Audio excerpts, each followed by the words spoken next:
So చూడాలి. So ప్రభుత్వంలో గతంలో ఉన్నటువంటి వాళ్ళని కనుక చూస్తే ఒక రకంగా కేసీఆర్ పైన ఓవరాల్గా ఈ మొత్తం వ్యవహారానికి ఆయనని ఒక పెద్ద ఒక ఒక రకంగా ఆయన he's a master mind behind all these things అని ఒకటి అంటున్నారు.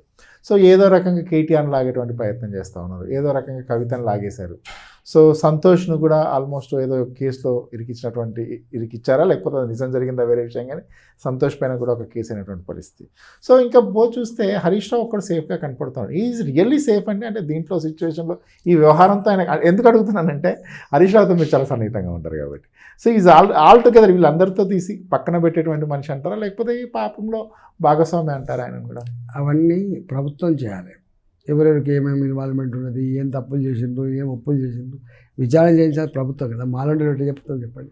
అంటే పైనుంచి మీరు మంత్రివర్గంలో మీద సహచరంగా ఓవరాల్గా అవుట్లుక్ చూస్తే ఒక పిక్చర్ కనపడుతూ ఉంటుంది. అంటే కంప్లీట్గా ఆల్టుగెదర్ అదొకటి సిచ్యువేషన్ ఇప్పటికేంటంటే మొత్తం కేసీఆర్ ఓన్ ఫ్యామిలీ ఒకవైపు ఉంది, మిగతా అంతా కూడా ఒకవైపు ఉంది అనేటువంటి ఒక భావన అయితే కలుగుతుంది.